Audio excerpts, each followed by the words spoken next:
So hello, everyone. I want to welcome you to the Wish Alliance Cosmic Conversations. I'm your host, Sheila Seppi, and tonight our guest is Mary Rodwell.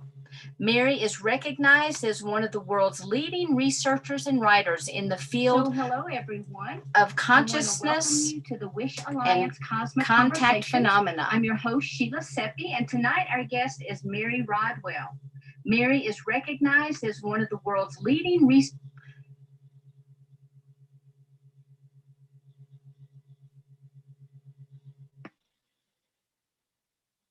Okay, this is just not going to work. Right. So what would you like to do? So right now it says that we're live streaming. So I'm just going to go ahead, Mary, and turn it over to you because the individuals out there that are watching have heard me introduce you twice. So Mary, thank you so much for being here. It's a real honor, and we're all excited to hear what you have to share with us tonight. Okay. Well, I'll share screen again. Here we go. Okay. Thank you, Sheila. And it's a real pleasure to speak to your wonderful, all of those in the Wish Alliance and all those that are waking up to more of this greater reality.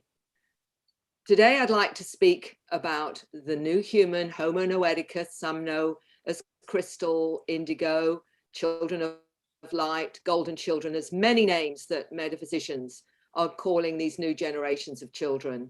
And a lot is to do with their frequency and what they've come to do on this planet, their mission and their purpose. Of course, there are other parts of this that I'll cover in terms of, but not today completely. Mostly I'm focusing at this time on those that are labeled those particular connections.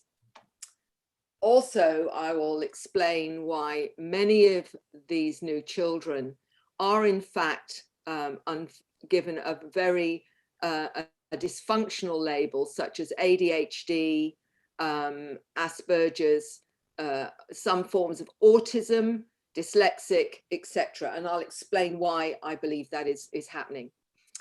When I asked a young man about his understanding of himself when he was just 16 years old, this is what he said to me. And he explained it like this.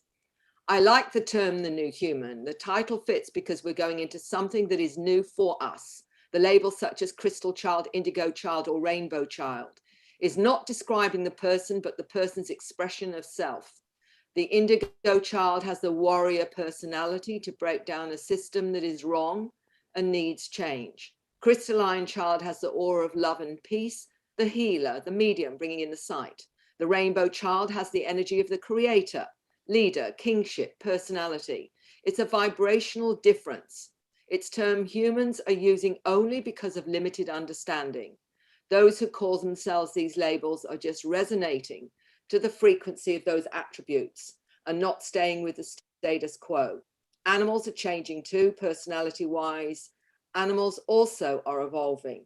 And he goes into more of this information in my book, The New Human, where he explains his own understanding also of being a hybrid. What stood with me for so long was this particular account from Mike Oram in England, who, when he was just a child in the 1950s, said something amazing is going to happen. He told his mum, it will not happen in your lifetime, but in mine. And he said this, it will affect all units of consciousness, whether they're mineral, vegetable, animal, or man. A change in human consciousness. The energy is heading this way, and the essence of this energy is light. And the energy will repair our DNA. It will make us complete in who we really are. And Mike said, this is what I was trying to tell my mother at 4 years old. And this is in the 1950s. And of course, this has really, for me, been the most profound kinds of statements because the children are coming in with that clarity. This is a picture of the birth drawn by a 12-year-old where as you can see from the orb symbolizing light as opposed to darkness. This was drawn at 12 years old. The children are showing the way. The children are leading the way. And I will explain what I mean by that. One of the things Tracy Taylor, who's in both Awakening and the New Human, when I first met her nearly over 20 years ago now, she explained to me this. Her contact with cosmic beings was before she was born. She says this: my contact with non-human cosmic beings occurred before I was born. These beings were my family before I came to the earth domain, and this close relationship continued after my birth. And this is what many of the children are remembering of their origins. Many of you will know of Dolores Cannon, a wonderful lady that sadly died a few years ago, author of many, many books, and particularly the Convoluted Universe series. She worked as a clinical hypnotherapist, and this allowed her the information from many different people who are having experiences. And one of the things that came up time and time again, and Dolores, I was very fortunate to have her as a friend and colleague. And this is a picture of me with her at my old home, where she spoke to many of the experiences there. She always stated from her data that DNA was being expanded to 12. When humankind reaches critical mass, the genetics will be changing. And I believe this is where we are now. Tracy Taylor told me this many years ago. The new children are born without programs and bring about a global awakening. She said this: there's a race of beings upon the planet increasing in number, although visually and physically indistinguishable to most humans. They are the bringers of light, here to guide the awakening of terrestrial consciousness. And she said this about the star children: it has tenfold the amount of information. And this is really very much tied into the DNA, and I'll explain what I mean. The thing with all of this is, where do you get the information that shows whether or not this is a global phenomena? And I came across some very interesting data some years ago. There are children in the Himalayas, for example, that exhibit strange behavior, and the children use unknown sign languages, and they draw pictures of triangular objects flying in the sky, and they communicate telepathically with unseen extraterrestrials. In Mexico, Mexican children manifest similar abilities, especially in locations where there have been reported UFO sightings. Their problem-solving skills increased. They use strange sign language among themselves. And in Mexico City, 1,000 children are able to see with various parts of their body. And this is now being taught in many countries, apart from Mexico, but in India, in Russia, and in the UK. ICU Academy by Nicola Farmer has been teaching many children from 6 to 12 how to see with their consciousness and not their physical eyes. This is just the start of proving more of this multidimensional ability that they have. In China, there was a book written in 1997 called China's Super Psychics. And these children could see with their bodies, such as their nose, mouth, ears, and tongue. They could open flower buds with the power of thought, move beans from a sealed bottle with thought, had teleportation abilities, both with objects and people, could cause changes in the human body of another, such as raise blood pressure hundreds of miles away, film changing DNA in a Petri dish. These are just some of the abilities that have been already acknowledged in various research institutes. This is an interesting account from a gentleman now who's in his 40s, but he told me when he was a child, he could take out hard-boiled eggs from boiling water with his bare hands. He could turn street lights out with his mind. He would have telepathic conversations with his sister until he said to me, she told me to stop being lazy and start talking. I could also open flower buds with my mind. Is another interesting account of a Chinese boy who could see in the dark. 2 weeks after he was born, his eyes were seen to be different. He has blue eyes which emit a blue-green light, just like cat's eyes, which glow and help him see in the dark. He was able to complete a written questionnaire in a pitch-black room. For such a thing to occur in humans would require multiple mutations, one of the scientists explained. So we are evolving, and it is being researched in many, many countries. So for people who are seeking evidence, this is starting to give us a picture to look at. Recall of previous lives, and this has been very fascinating for me, that children have recalled past lives, and I've got many accounts now, and if I have time at the end of this presentation to discuss some of their memories of past lives on other planets, also on planet Earth, and in our solar system, past lives on Mars, as well as other planets in this particular system. And this is what Tracy says. Many of the children have memories intact from their previous existence on board craft as extraterrestrials. They're kept on track by their continuing interaction with their cosmic family while in human form. And many, many children have talked about going on board spacecraft with their special friends who teach them things. And I will explain a little bit more of that in a minute. This is a very well-known story and has been reported on for many years of Boriska, who's no longer 7, of course. But he already was doing amazing things as a small child. And he talked about past lives on Mars, a past life where he visited from Mars to Earth, and he met the Lemurians, who he said were 9 feet tall. He also spoke about gifted children and prophesying Earth changes. So the star child, Homo, Noeticus, I'm going to also use other terms, the metaphysical terms, obviously indigo, crystal, etc., and also the labels given by psychology to these children called ADHD, dyslexic, etc. And as Dr. Lena Olson, a molecular biologist who is one of these, calls them letter people. So there's many different names given to the same phenomena.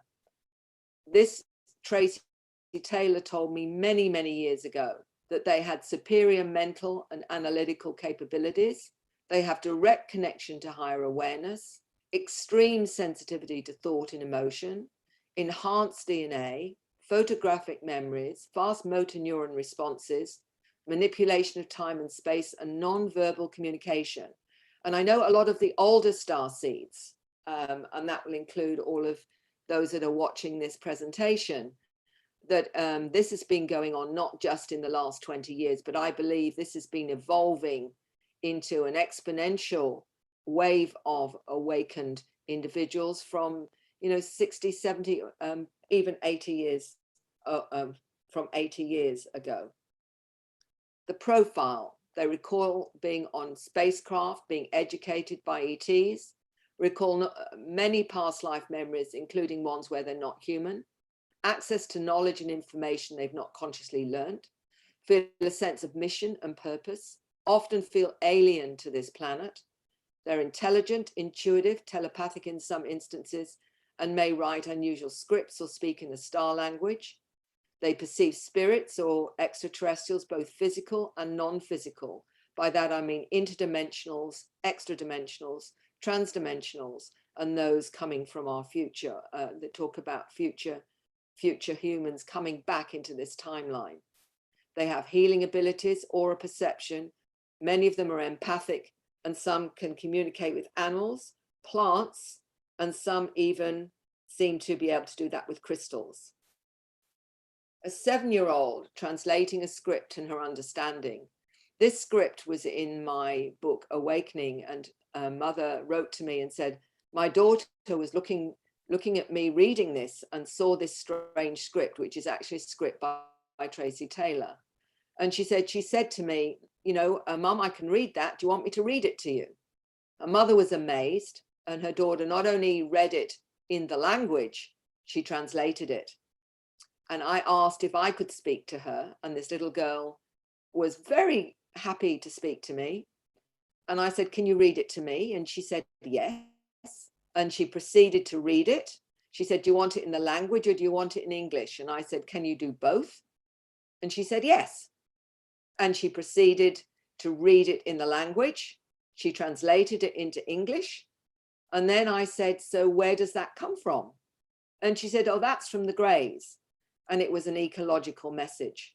Now, this is a 7-year-old that also did this a few months later in front of a group where I had many other scripts like this and asked her if she could read any of them. And she picked one out. She said, I can't read all of them, but I can read this one. And she did exactly the same thing. She read it in the language. She translated it into English. And I said to her, so who was behind or the source of that information? And she said, the mantis and the Greys. So she had all that information and what she could and could not translate.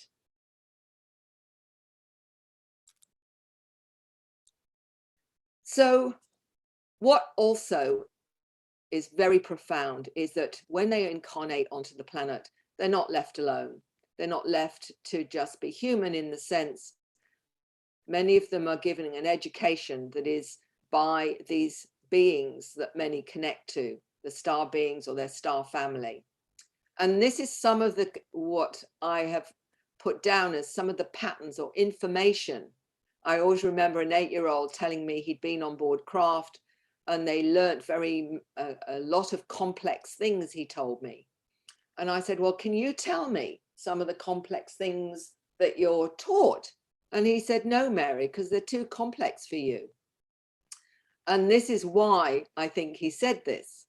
Quantum physics, the holographic nature of the universe, the non-linear nature of time and space, awareness and connection to all sentient life, levitation abilities and skills off-world, understanding of spatial geometry of thought, how to operate in a multidimensional reality, states of consciousness, taught how to communicate, interpret, interact with interdimensional other non-human intelligences, out-of-body training, telekinesis, telepathy and mind melds, multidimensional ecology, manifestation of directed thought and emotion, healing skills and working with energy, true history of man's origins and informed of their own star heritage, time travel and teleportation, the true nature and source of universal spirituality, and remote influencing. And that is not all of it. That's just some of it. And here we have confirmation from other sources. This is a 5-year-old who many years ago said to his mum, I learn more on the ships than I do at school. They only come at night, they float, not walk, and become invisible. There are blue wands that I have seen with my mind's eye. I don't mind them coming through the walls. So there you have it in terms of a child who already is open to their multidimensional selves. These are some of the drawings from children.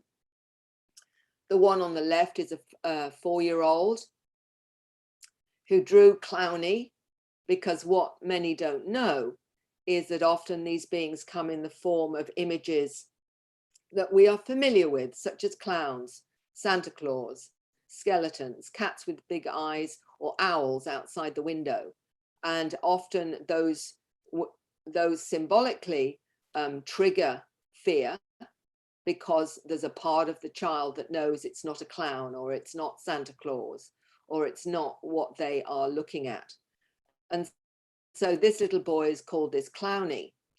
And as you can see, all you've got is the big black eyes, no mouth, no nose. And another drawing to the right is a triangular craft that this 4-year-old drew.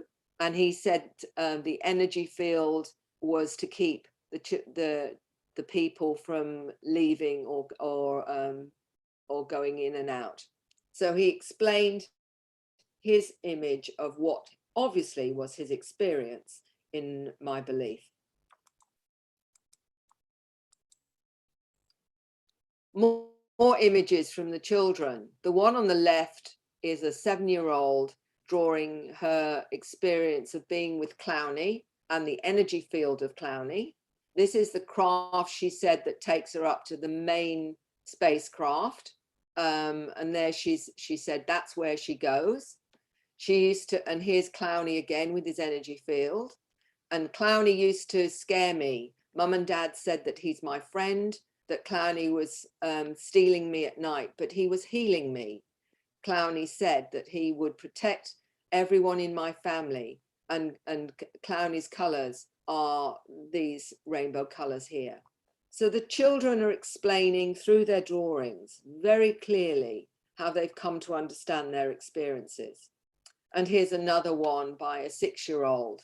You see very classically the egg-shaped face, the craft, and how Clowny doesn't seem to walk, but seems to float, and 3 digits. So we have really clear examples of their experience. These are 10-year-old is drawn a being with a flat head that came into a room that held a particular implement, and others drawn by another 13-year-old where you've got the egg-shaped head and the flat-shaped heads as well. So one of the things I say to the parents is, can your child draw what they're seeing? Because that helps to identify what's going on. But there are many others, of course. There are the mantis beings. This one was drawn by Tracy Taylor. And this lion being, and a young boy called Paul talks about the mantis as his real family, that when he dies, he will go back to his ancestors who are mantis. So he's very clear that he is related to the mantis beings. And he also says that the lion beings protect him. And I'm just going to see how much of this I'm speaking to Paul. This is quite an old video, so please excuse the quality. I'll let you hear a little bit about how Paul speaks about the mantis and his connection to them. Since I've been little, I've been drawing what I've been seeing. So that's what's... So these drawings are what you're actually been seeing? Yes. Okay. And sometimes they're things that just pop into my head. Okay. So where did you see these things, these images? Sometimes on planets, sometimes on the ships, sometimes when I've been down here and people have just been walking around, but they haven't seen them, but I've seen them. They've been talking to me through my head when they're not there. When you say that they're not there, you're saying that you can't sense them around you, but you can get information coming into your head. Yes. And what kinds of things would they talk to you about? About my purpose, about what I should do, about if things around me are good or bad, sometimes if the day's going to be good or bad. When you say your purpose, what do they tell you about your purpose? Because you have said to me before that you really, you have a way of understanding what animals feel, and you get a sense of that. Could you say a little bit about your purpose and that as well? Well, I think my purpose is to help animals, to make sure that people don't mistreat animals. Basically, I'm just nature. Okay. And so is that what they tell you that your purpose is? Basically, yes. Okay. So you know that's something that you've come here to do, right? Yes, the rest is a little bit more complex, but I can't really say. So there are some things that you can't really tell us about. Because they're too complex. Because they're too complex, that's fine. And in terms of you knowing about these different shapes and forms of beings, what particular beings do you mostly know that you interact with or you connect with? The mantis, the lion, and this one. And what is that one there? This one here. Can you tell us? This one here. Who's this? It's my uncle. My uncle, he's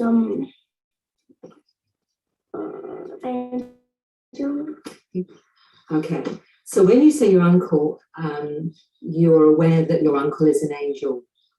Can you, and this is the face, is it? Yes. Oh, okay. So the angel that you are aware of as your uncle, can they look like you or me? No. If there was another form that you've seen, could you describe it?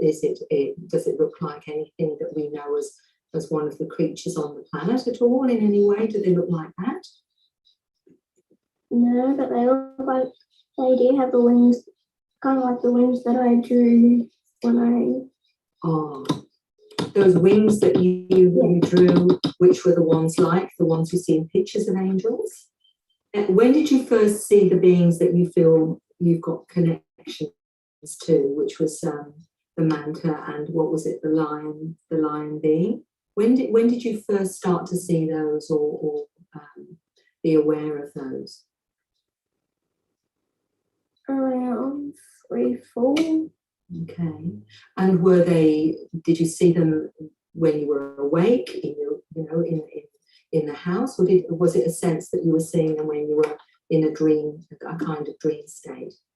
Sometimes dream states, sometimes when I walk around the house. So you just see them somewhere, but no, somewhere just as you're seeing me right now. Yes. It would be like that. And what was your feeling when you saw them? Because were you aware that I thought everyone saw them. So you thought everybody else was seeing them? I think that's very, very important, because a lot of the children honestly believe that what they're seeing and experiencing, everybody experiences it. And it can be quite a shock to find out that other people don't see what they see. This is an interesting story from Canada of 2 brothers. One was 11 and one was 13, both taken on the same night and told their mother the next day, and did a drawing of what they were seeing. The 11-year-old explained that he was in an auditorium. This was the being that was speaking to them, and said he was being taught something. This is how he explained his experience. He said the being had no fingernails, and also it held a very odd device. And he said there were 2 men in suits looking, they were good guys. They were not of the same race as this particular being. And his brother explained that his drawing of one of the beings holding this implement here said he felt the beings were like scientists and were curious about us.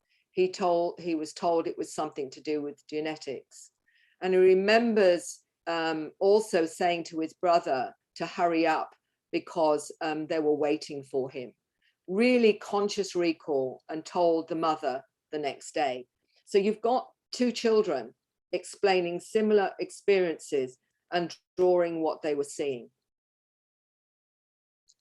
So many will talk about the fear, and the fear can be that they're different. Fear can be they have no control, fear of being crazy, and fear of what may have happened. It isn't always what they believe. And with hypnosis, that can be clarified often.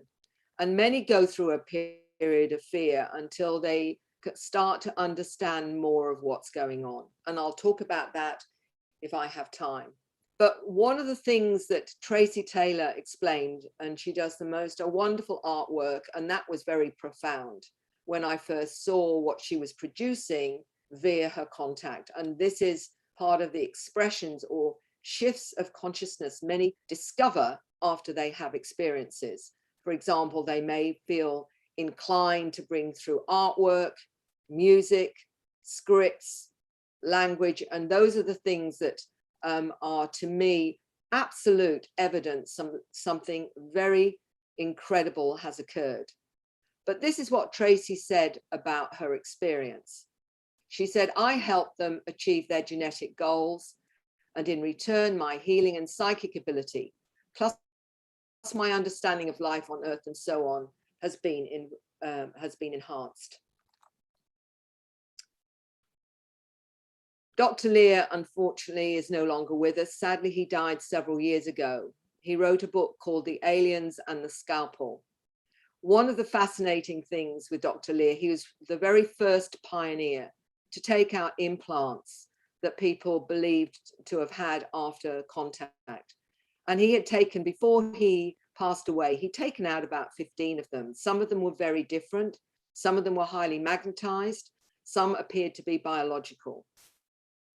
So he'll always be considered a pioneer for that. But he also told me on numerous occasions, as we talked about the phenomena, particularly about the children. And he said to me this: I have come to the conclusion that not only are star children amongst us, but the entire human race is being advanced forward at a rate that's unlikely to be due to slow evolutionary forces. It's far more likely that the rapid advancement of the human species is due to alien intervention in our bodies and minds. And that was his conclusion, which is supported absolutely here by Dr. William Brown, who really, it was about 10 years after Tracy Taylor told me her understanding of the new children, that Dr. Brown basically verified it as a geneticist. And this is what he said: I believe genetic modification is recurring right now in utero, producing new humans. Their new genetic architecture allows them to see the world in a multi-dimensional fashion. I believe research would show dormant genetic regions are being integrated into the biological systems, occurring in all of us to produce expanded awareness. The exponential increase in ADD, autistic and indigo children. Their brains work faster, he said. I believe they already know what they're being taught. The intrinsic understanding of knowledge and information operates at a biomolecular level. It's transgenerational information encoded within the atomic structure of the DNA molecule. It can be accessed more efficiently to produce savant-like characteristics. The modification of the DNA is more like remodeling of the genome to make dormant regions accessible again. And he also said this: the hybrids are altogether a new species of human. And so we have to realize that this is a lot more complex in the programs for the activation of the new human. There are many different forms of that certainly the hybrids are one of them. And also, as Sheila has mentioned, also being a walk-in or a soul swap is another part of this. The letter people. Dr. Olson, a molecular biologist, this is what she names ADHD, Asperger's, forms of autism and dyslexia. She herself identifies this as letter people. And she said this: I came down to inhabit a human body as I've done many times before. And this is how she explains her understanding of the new human. She said they bring different multi-dimensional skills to humanity. I do not believe these are broken genes, she said, but instead offering new multi-dimensional skills to prevent reprogramming of a third dimensional reality. It's not so simple as foreign DNA, but a combination of genetically improved bodies in combination with souls from different places in our universe, incarnating in these improved bodies. The souls have different frequencies and vibrations depending on their evolutionary status that plays a role in activation of the DNA in that particular body. I believe we also have to take into account the collective soul of Homo sapiens. Letter people show an impairment in communication between brain halves, and thus one side of the brain for solving the same problem. They say we're dysfunctional. However, it may be a way to free more space in the brain for solving difficult tasks. The Asperger part may be responsible for higher knowledge, not interested in traditional learning. So this is how she explains her understanding from her tests as a scientist on the physical changes, as well as the multidimensional awareness. She noticed that those with these letter people have above normal sensory cells for pressure in the skin. So touch is heightened.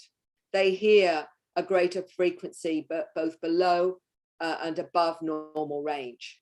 They're aware of minute differences in the shades of colors than normal.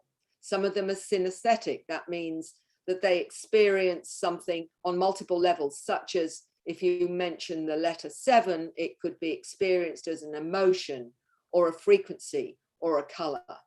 Taste and smell is enhanced. They're sensitive to all frequencies and will feel overwhelmed at times by sensory overload. Sensitive to radioactive radiation, energy fields, and energies beaming out from angry people, as well as love and happiness. One of the ways to stabilize these children, and I talk about this in depth with her understanding in The New Human. How do we help those upgrades of human? Dr. Olson mentions she observed calculated levels of acetylcholine and dopamine in the brain is higher in letter people. And she explained that they need more vitamin B and choline because they use more of it. That's the simplicity behind the cure for letter people. More vitamin Bs and MSM to help in the enzymatic reactions in the brain and the formulation of acetylcholine from choline. The effect comes a few days after the first intake, and if you stop taking the supplements, the first signs of imbalance with ADHD can be noticed after a few days, depending on how much stress you are exposed to. There is more details on what else you can do to help those with ADHD, dyslexia, and also with Asperger's. Neil Gold, a good friend and colleague, lives in Hong Kong. When he was in his 50s, he finally recognized that he was what would be labeled as ADHD, and he wrote the book Close Encounters of the ADHD Kind. He always remembers interacting with light beings and remembers seeing his reality in a far more complex way than most people.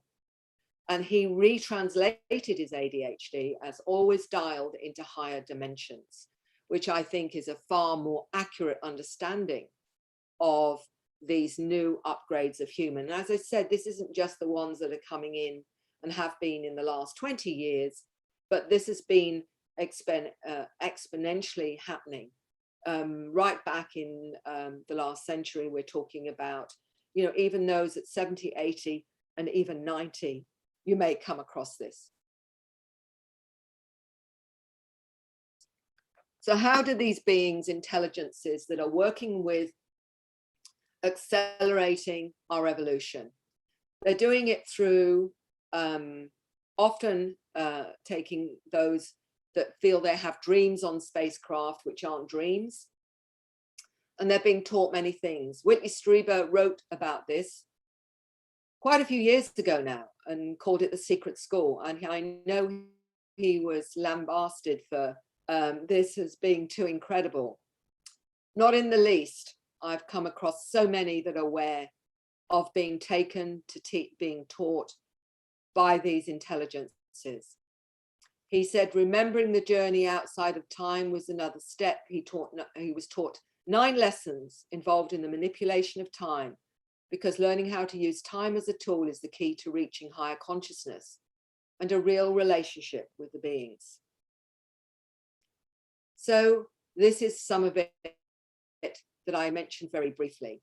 The non-linear nature of time and space is taught, awareness, connection to all sentient life, levitation, spatial geometry, how to communicate with other intelligences, out-of-body training, manifestation and directed thought and emotions, healing skills, true history of man's origins, true nature of source, remote influencing, and ability to perceive through other people's awareness. I remember this 5-year-old story saying to his mum, I don't mind going through the walls, and I learn more on the ships than I do at school. So why have I brought out this image of a ball of light? So many are seeing the orbs now. in pictures, in photographs, digital, and both in film. And often they are seen just as specks of dust, water, drops of water, and what have you. Well, I don't believe that's the case. I believe some may very well be, but there's so much research gone into these orbs of light. And in my other presentations, I talk about those that have interactions with these balls of light or light beings, as some interpret them. And often also the understanding that when we are out of body, that's what we look like. And this was something I came across some years ago when I was in England. And I did a regression with a family that had had interactions with these beings. And the 15-year-old son was very anxious about having a regression. He wasn't sure he really wanted to do it. But in the end, his grandmother, who'd had her regression, said she felt so much better because she understood more of what was going on. She encouraged him to go ahead. And he literally went straight into the experience. And he talked about what was going on in the garden when he was there once. And this is what he said. The great beings arrived when he was in his garden. He could see the orbs, whitey gold with two smaller ones. And he said, they're here to make me feel warm. They're my family.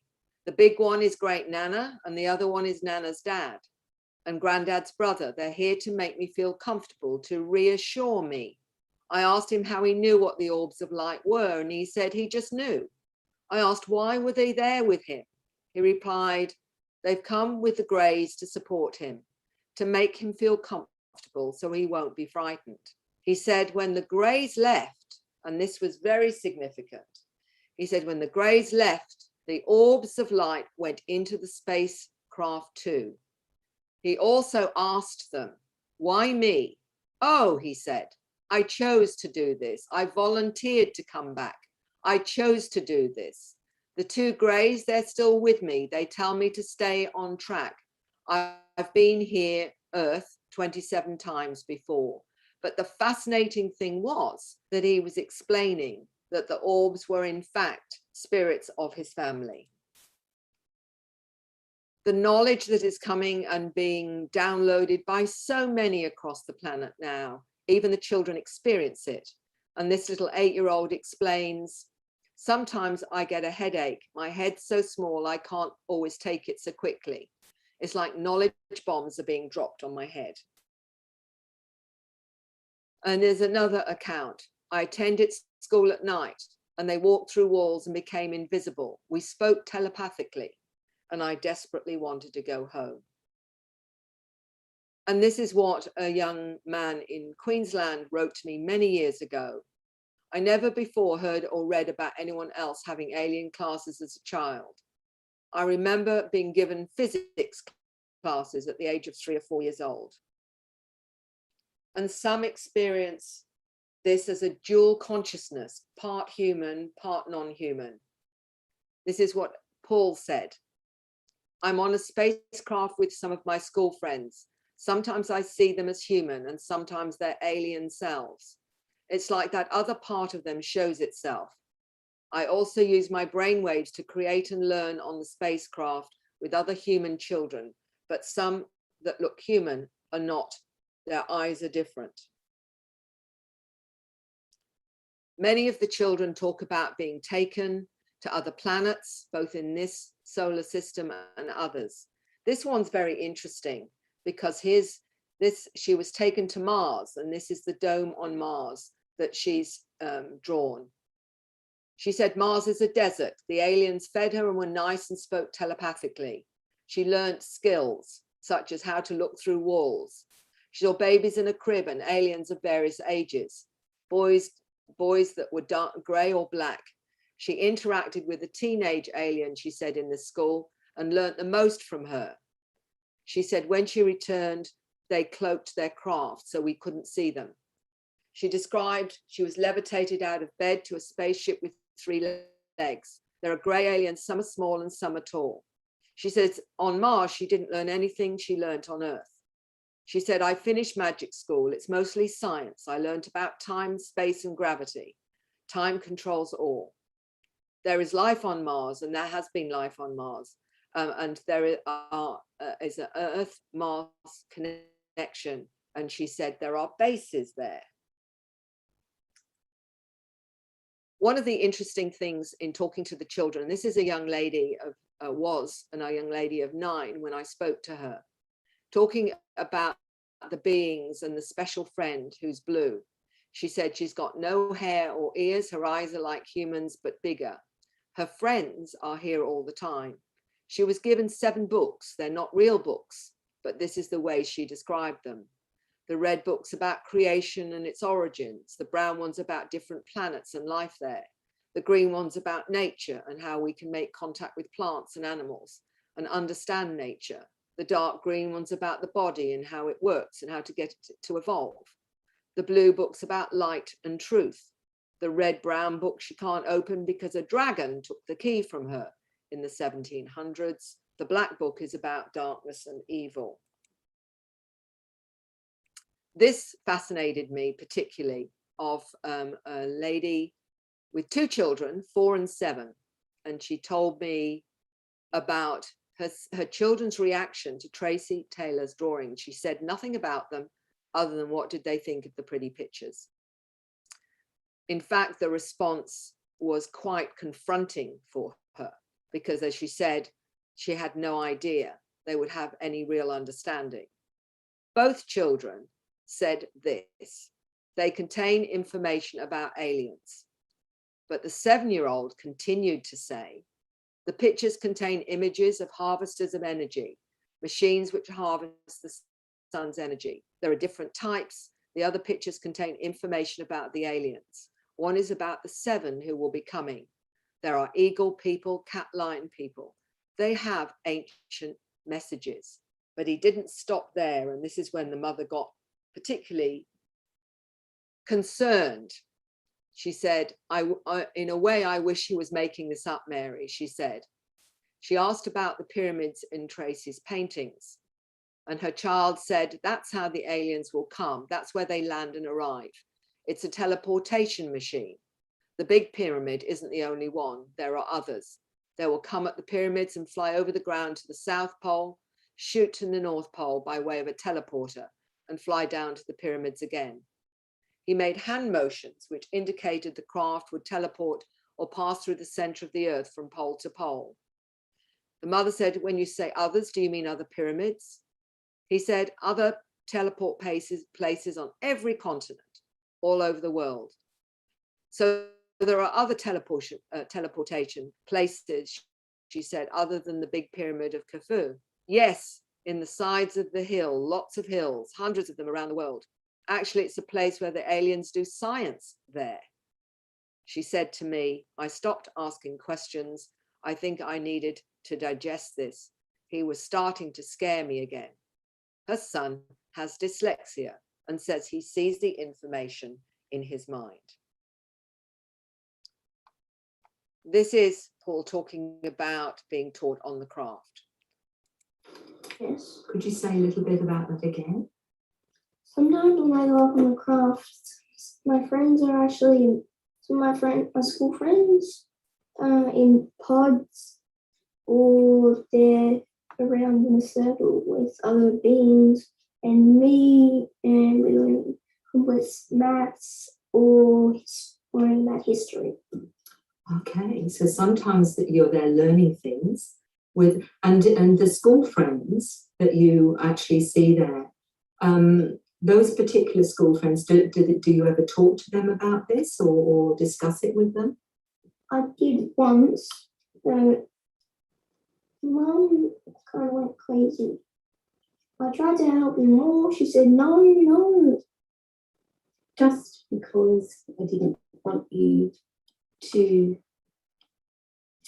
be labelled as someone that might be a little bit different and be treated differently from other children. Not because I didn't believe you, but because I didn't want you to be treated differently. Because some kids don't, a lot of people don't understand the things that are happening to you, because you don't really understand yet a lot, do you? We're still finding out a lot. So mum, That's why. okay, so mum's actually trying to protect you from possible problems with that. That's fair enough. But I remember you saying to me that also you were not sure that they would remember, even though you remembered. Do you remember you saying that to me? You weren't sure. And when you were on talking about the pods, can you say a little bit more about what they were like? They were like an oval, like his head. Oval like his head. Okay. Like that kind of oval. Yeah. And we were inside them, we couldn't move, and there was this big liquid around us.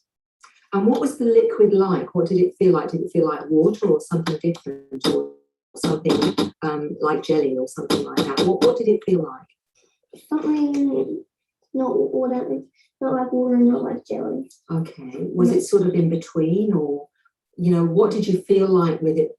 I couldn't move. So it kept you still. Okay. And when you were aware of that, what were you feeling? Was it scary or I just thought it was a dream. Oh, so it felt like a dream to you. Okay. And could you see through the pod that you were in? Could you see anything? A little bit, sort of see through the rest I couldn't. Okay. And could you see any shapes or any form outside or anything like that? Kind of like seeds. Like these. And what are these here? Oh, eyes. Like you could see eyes. Could you? No, these ones, they're heads. Oh, these ones, they're heads. That's the left side of it, and that's the right side of it. Okay. And so you could see these, what these are like heads? Yes. Okay. So you could see heads through the pods that you were in as well. Yeah. You only see that much out of it. Oh, okay. Okay.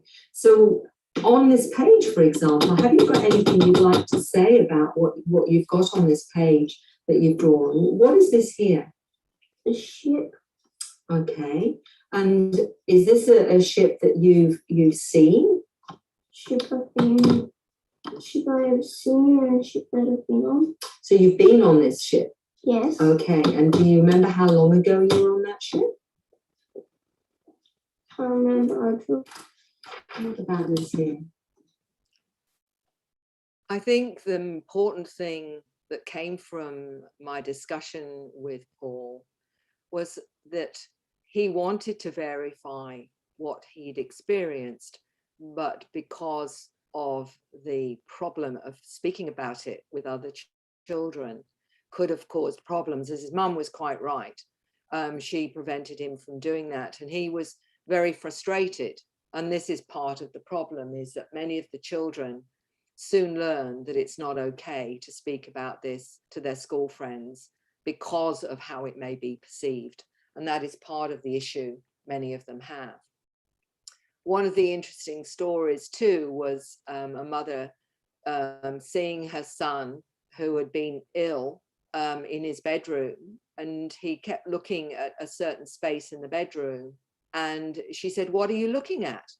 He said, "I'm looking at my energy body, and I know why I'm sick, but it will soon be cleared and then go away, and I will be well again." So he knew about what was going on with his health, which again is quite fascinating in terms of their awareness of energy fields. When it comes to telepathy and communication, this is what Tracy said about what's happening with the downloads and the communication with many people. It should be borne in mind that the nature of extraterrestrial communication in a majority of instances, star visitors communicate with humans by telepathic transfer of mental images and concepts rather than words and speech. Everything's made up of the same matter, resonating at different harmonics. So the ETs are able to communicate with us, directing thought on subatomic levels, and so activate the subconscious. These symbols are meant to communicate the nature of the macrocosm. These are two examples of how the children connect to the symbols. One was a 5-year-old who wrote this script on his arm and said to a mother that was to help her mother understand. And this other one was on a little young boy who said he didn't know what it said, but it meant something. So again, we're getting these interesting expressions that are part of the patterns of contact. One of the most interesting is this script or symbols from a gentleman from the UK who sent me this many years ago. And he was only 3 when he did this script. And he talked about his experiences and said 3 times a week I'd be woken by a glow, a woman with long blonde hair, green eyes. There was no beam me up Scotty. We would be in a room, the walls would be metallic, when touch would ripple like water. A window like a plasma screen showed stars, nebula, and symbols when put in the correct order would show me things. So again, he was aware, even as a small child, of his experiences and how they manifested. This is a light language spoken, and it's just to give everyone an idea of the different kinds of language, and there's many, because it seems that we have souls from all over the universes. And so we're getting some that are similar and some that are very different. The language is a more accurate representation of an individual soul vibration. It means the language comes directly from the universal mind or God, which ultimately links all existence together and bypasses linear space-time. It's one of the steps from words to telepathic communication. The symbols and script are ancient forms of communicating volumes of information without having to read pages and pages.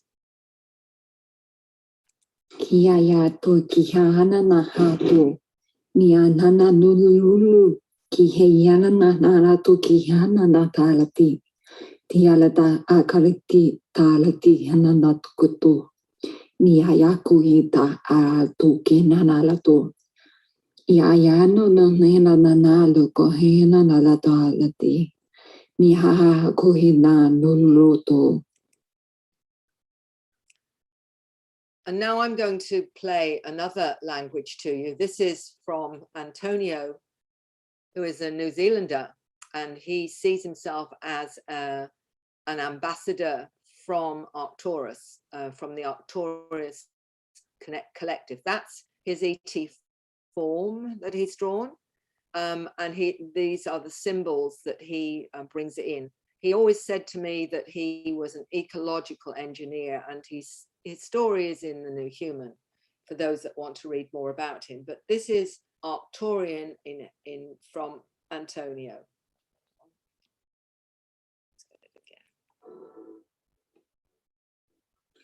Summa tataka parakatika sieta summa taka retika jinga tapatunsa. Crocotingo taka parakatinska taka parakatinska matata. Sumringa taka paraka rikingi kopataka parakatika singa taka.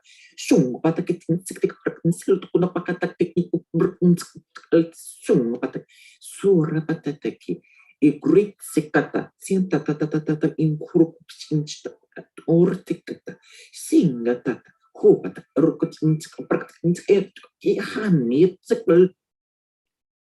what was fascinating with how open some of the teenagers that I've spoken to, when they know someone really actually is interested, what was fascinating for me was one of the things Antonio showed me he did as a school project. I think he said he was only 15 at the time, and I would love to see the teachers' faces when they saw what he created.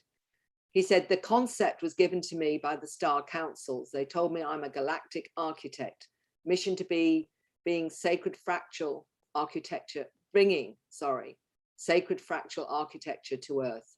The pyramid, a meditation temple for people to stabilize other people's energy fields and to move collective healing energies around the planet and have communication with the star visitors or other dimensions or star systems. And I find this absolutely fascinating.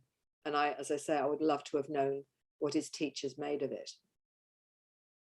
This is, again, more and more experiences are coming out and sharing their story. And I have always believed that disclosure will come from the ground up. This is a drawing his daughter did with the being that she interacts with. And she actually said to him that all the kids will be taken to the new earth.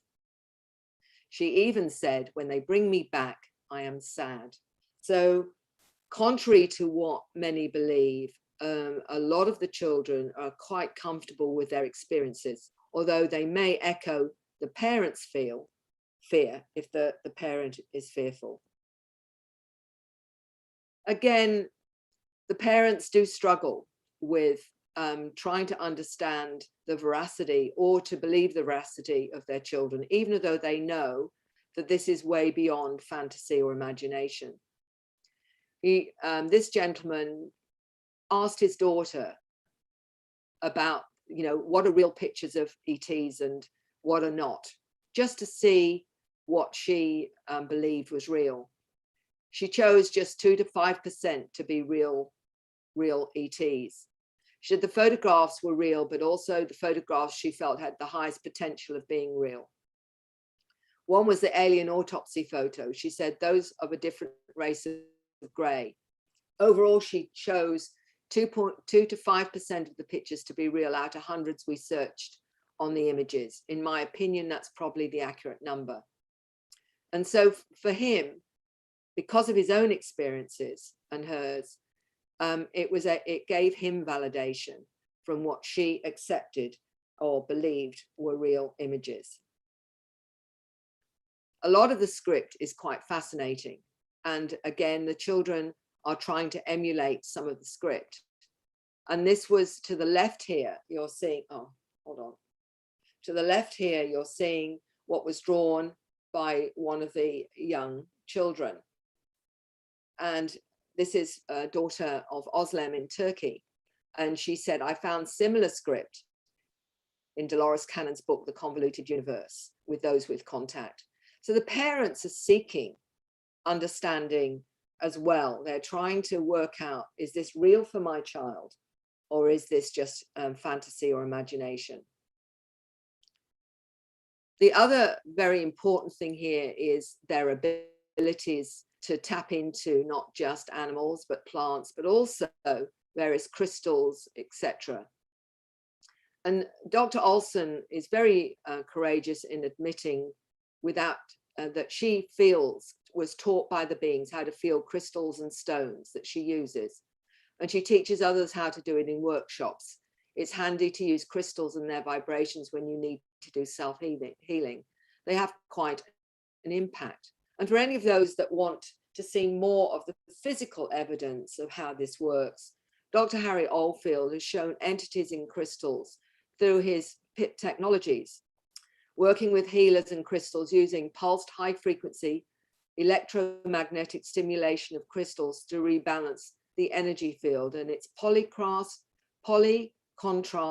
interference photography. And he's been able to show, and I've seen video particularly, of what seems to be a conscious sentient light that comes out the crystals through this particular technology.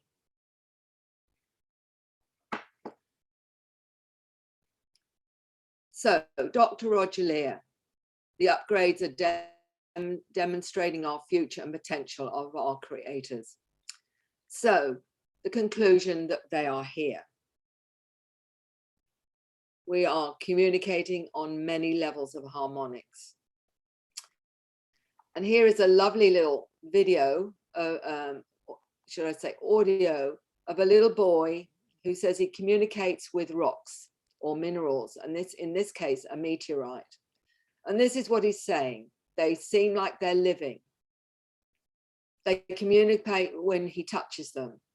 They have feelings, and they all communicate to him in his head. That rocks seem like they're actually living. This little meteor, it's a meteor, told me. Because here are the things that they have. One, they can actually communicate. They're not like actually like living like we are, like breathing or sneezing or coughing. They communicate through your mind. So if you find like key. This one, it is right here. And so you can put a finger on it, and then you can actually hear it talking in your head. It sounds like your own voice, but it's really the rock. 2, they have feelings. This rock told me when I was crashing on Earth and people were scared, it made it feel sad. And it got happy when I was in the water going for an adventure. And it was also, and now I'm getting ahead of myself. So number 3 is they actually have friends. The meteor told me it made friends with a pufferfish and a shark. Why don't you tell them where we found that meteor? Oh yeah, we found this meteor on the beach. And it also told me where it crashed, which was London. Now, whatever you make of that, it's very interesting that he said that he got the information as he touched the meteorite. And we do know with psychometry, for example, that if something is with someone, whether or not it's an object that's very close to them, something they're wearing, that you can pick up information about them if you're intuitive. And it seems to me that even if you look at it from that perspective, it is interesting that this little boy said it spoke to him in his mind. This young lady, Kathy, talks to water to heal with star language. She said, I'm here to help my family wake up. Everyone is sleeping. The mother says, my daughter speaks 3 star languages. She knows from these languages, she knows where these languages are from. She also talks to water to heal it and explain that parents have to listen because something's going to happen in the next 5 years to this planet. And she talked about her guides. The interesting thing is that we do know, and I think I've got it here. Yes. Let's look at the science behind that. And we're talking about a frequency in star languages or light language. We know that Dr. Masaru Emoto, sadly no longer with us, was showing us that when he examined water under a microscope, that it was programmable, that in other words, it could change given the frequencies that it was exposed to, such as music, prayer, loving sounds, or energy of love, where it would respond and change its form. And of course, we're 70% water. Dr. Olson explained the science behind that.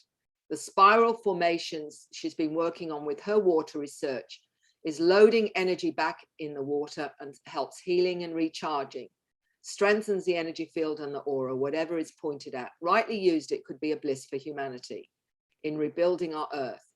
Healing works on a cellular level, whether you believe it or not. The healing from her hands, she said, affected the protein binding to a gene P53, which plays a role in turning genes on and off. So here we have it. We have the science, but we also have the testimony of not just children, but adults too, that are aware of how to heal with energy from their hands.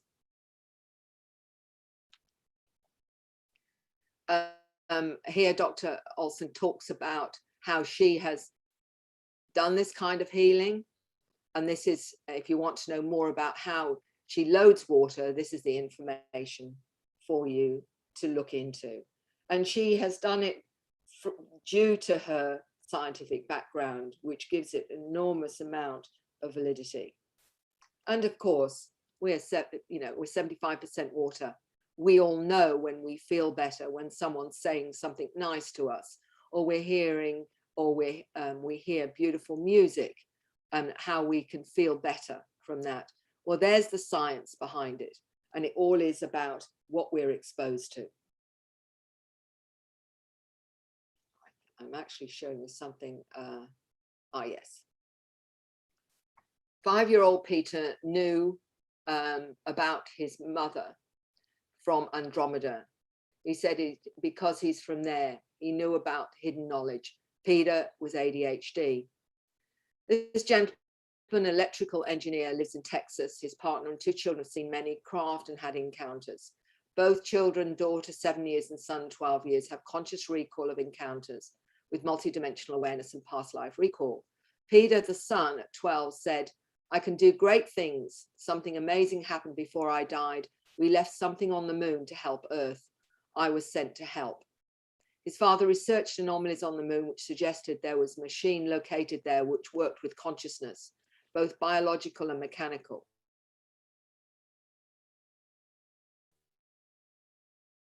He asked his son if this was accurate. Children under 10 have mentioned the moon is occupied and there is advanced technology from other civilizations. He also talked about his mother and his origins. His mother had blue skin. The language was thought forms and telepathy. He claims to see through other people's eyes at times. He has even asked me to explain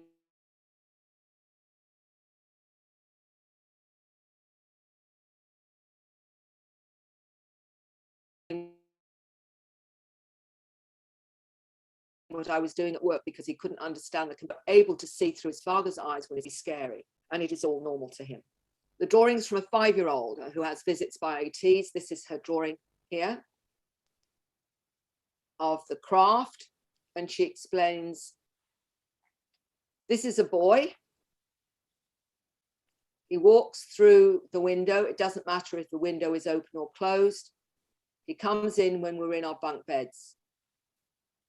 He told me about your baby, she said to her mother. It's a boy baby coming in your tummy soon. The being comes at night and tells me about outer space. She said, in the drawing, this drawing here, where you can see beings going to Mars, she said,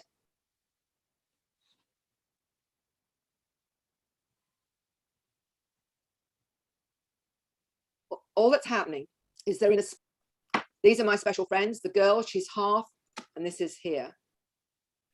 The girl is half girl and half special friend. Her hair is half girl and her body is special friend. The color of her hair is light brown. She has thin hair. That boy that's jumping up so he can look out. So she's doing what she remembers. There are stars, the moon and the sun. The big ones are the planets of Mercury, Mars and Jupiter. My special friend has a hybrid body. Her hair on her head is not as thick as hers is. The home is cold. Everyone is leaving and Mars is their new home. I've already shown this. Sorry, I've doubled up a little bit here. So I'm going to encapsulate this a little bit more with you now. I always remember talking to a young boy in overseas, and I was talking to his father, and he said he'd like to speak to me. And I said, why do you feel you have to speak to me? And he said, because it was because of my frequency. This is the kind of awareness we're talking about. As you've got a little boy saying the Mantid is his family. A little boy saying, taken on board, learning how to levitate. Children on spaceship that were not human. I can build interstellar craft because that's what I did in my last life. I'm from Orion. I worked on advanced technologies such as time travel. I was a light physicist. I'm like another Tesla. People built the Sphinx to tell people in the future, they, the extraterrestrials, are real. The ordinary people are humans. The rulers were not human, but like cat beings. I understand the frequency of color. There are there's school programs, this 9-year-old said, that are like a virus. They're infected with this virus and it extinguishes our light. There are special schools for children like us on the ocean floor, underground bases and off planet. There is life on Mars and life, and there's a Mars and Earth connection. There are bases there. I was levitated out of bed on a spaceship. There are gray aliens and some small and some are tall. I've met alien kids. On Mars, I learned to look through walls. I can still do this. So here you have snapshots of what the children are saying. So in the last few slides, I'd just like you to hear from a young lady. She's no longer, this is some years ago now, and she was talking about the upgrades of humans. Comparing, let's just say that's the normal DNA tree.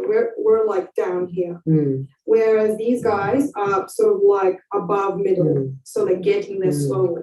But yeah, that's the sort of line that we're getting to. So in terms of you coming to the planet and doing what you're doing, does this mean that we're actually in a transition to another level in terms of our own evolution? Exactly, yes, we are. We are actually, Homo novus are actually, they do multiple jobs, but the main job is to make sure the human race survives. They know, like ETs know, humans are in great peril. And they're doing everything they can in their power to prevent destruction, whether it be ourselves or plants or everything. So they send us to make sure, like, to do, like, try and wake them up through your drawings, through your music, through politics, through all like talks, all sorts of things, find out telepathically, ley lines, read people's minds, just find out what's going on. But deep down, we are trying to also, at the same time, we're trying to push from Homo sapien to Homo Noeticus. So it's pushing up as well. So we have the next generation of human, because everybody born above the year 2001, 2000 is a Homo Noeticus. They are, like, it's already here. There's no way to it. And that's why children are incredibly important to Homo Noeticus, because not just because they're children and they're innocent, but they are literally the next step. And they will be able to do things that Homo sapiens will never be able to do. And they will know things that Homo sapiens never dreamed of. And it's just, and that's why they're so important, because they are going to save, they're going to be the future, and they're going to help. They're the ones who are going to open up to ETs, open up to all of this. And so that's why they're so important, and it's huge. There, Lee Capitelli, who is a wonderful young lady who I think has a finger on the pulse when it comes to the new ones coming in, and as she explains it, that there are those like herself that are also helping with this upgrade. So what, in overview, can we say about the new human, Homo Noeticus? This is what one child is saying. Poor us, poor kids who come to volunteer. We have such a difficult time ahead of us, a real fight.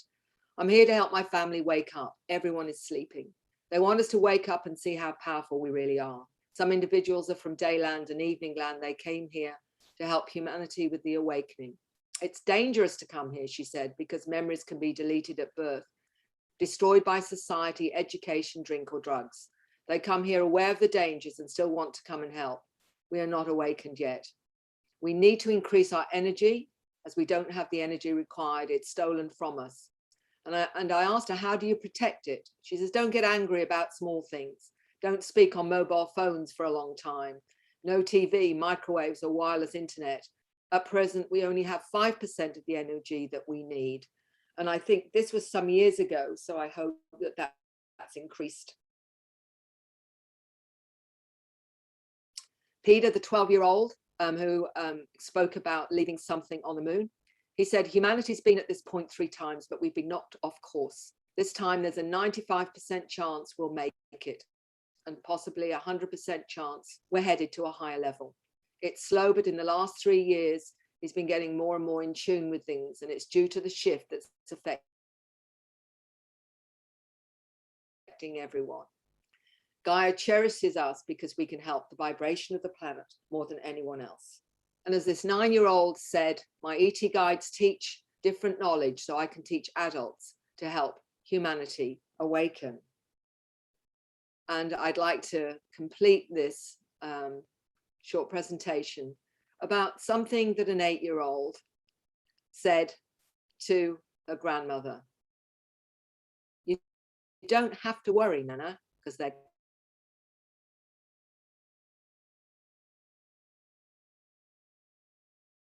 guiding us home and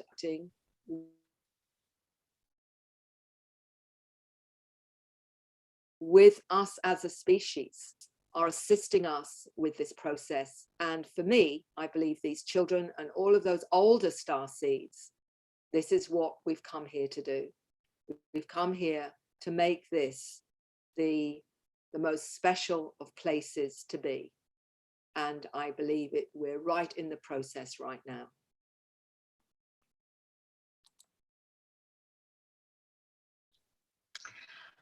Wow, Mary, that was amazing. Oh, that was absolutely amazing. I'd like to go ahead now and open up. If people would like to ask you questions, we could go ahead. You could put them in the chat, or you can just go ahead and unmute and ask your question directly of Mary. So do we have anyone who would like to start?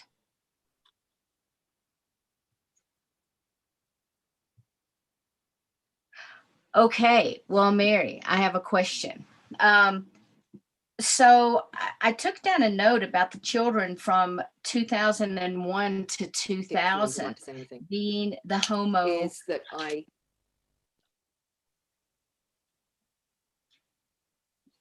Okay. Yeah, I had just taken down a note about the children from 2000 being the new species, the Homo Noeticus.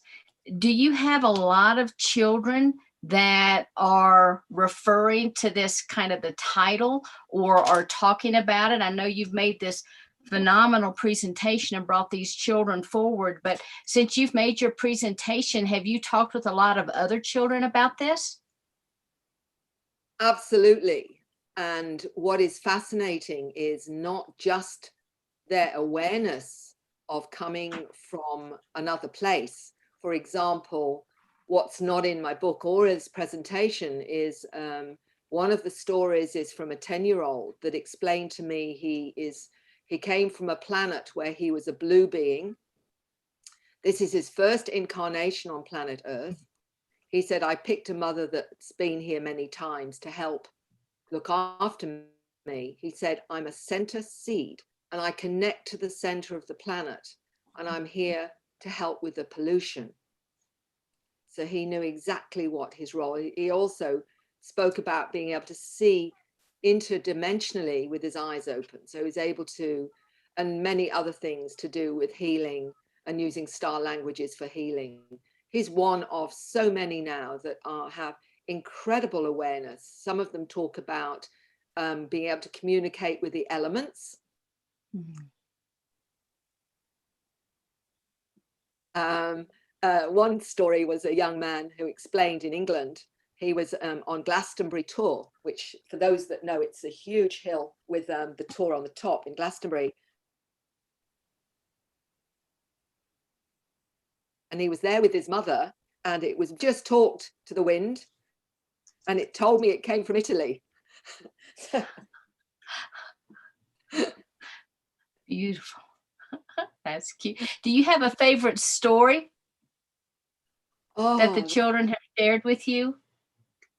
Well, one of the most recent is a young boy who explains that he's from the future. I'll read to you what he said, and this is recent. He's 9 years old, and he lives in the US, and he said this. He said he's a time traveler from the future. His real form is not the body he inhabits now. He is genderless in that form, and this is the mother saying there's no way she used these terms with him. So she didn't have any idea how he knew to say that.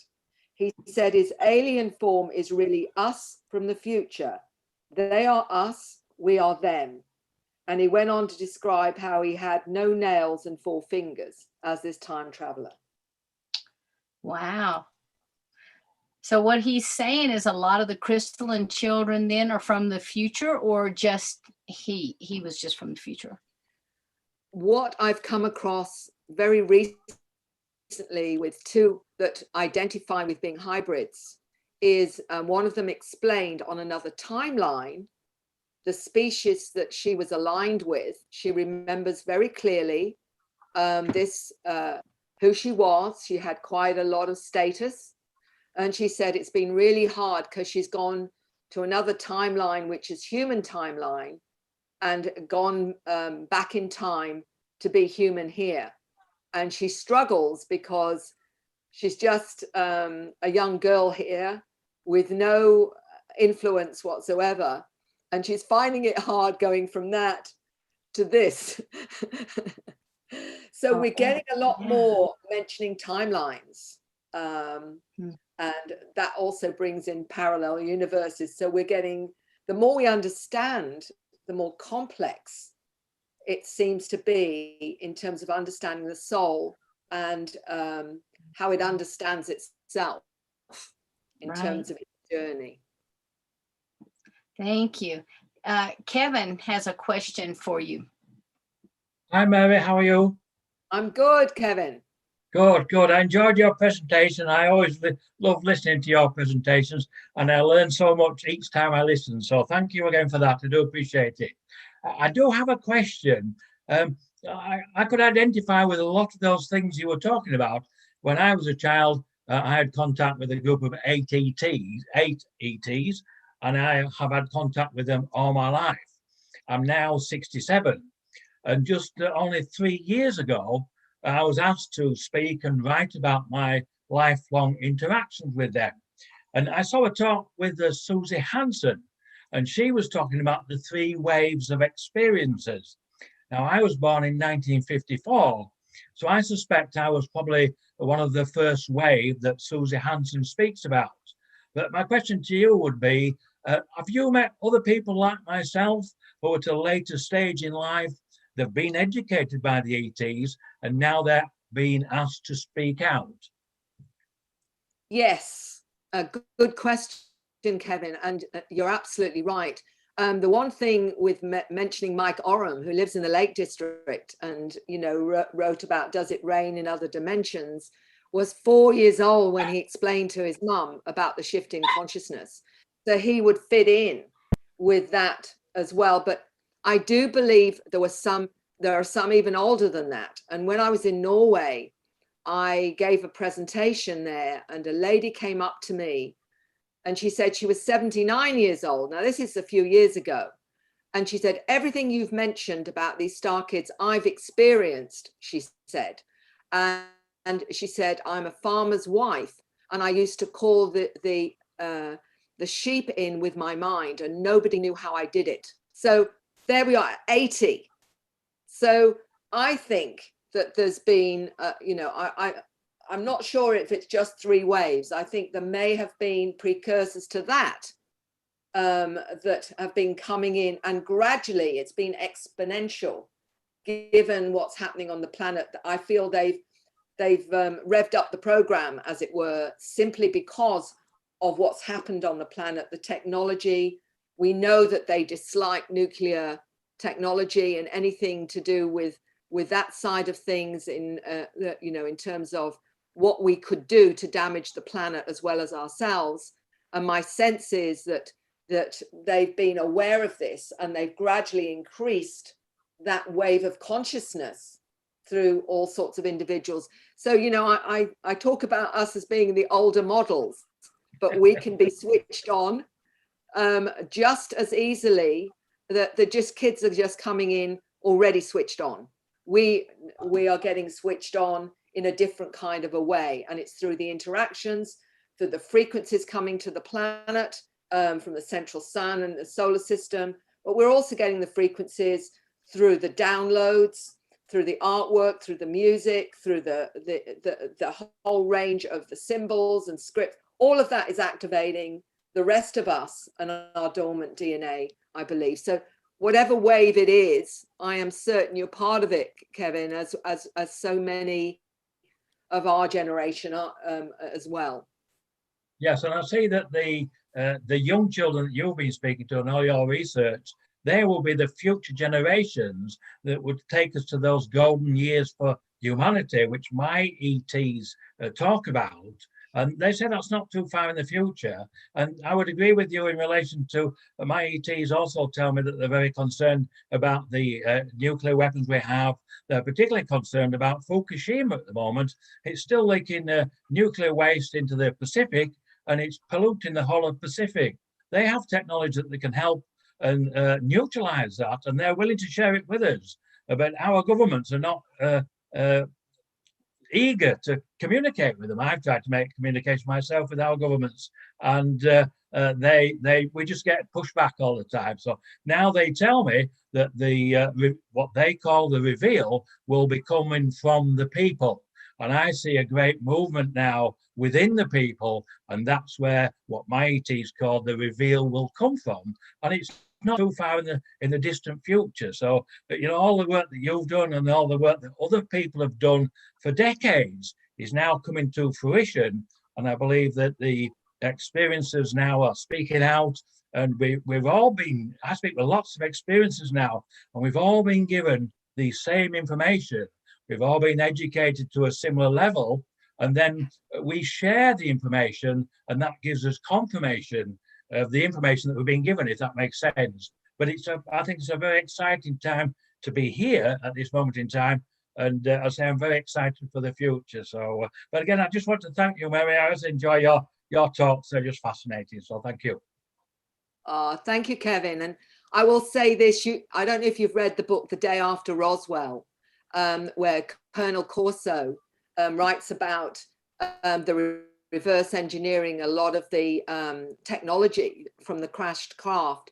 And he talks about meeting a grey ET. And he actually is talking to this ET, and he's being a military man. He explains, he said to the ET, "So what's in it for us?" Like, you know, typical.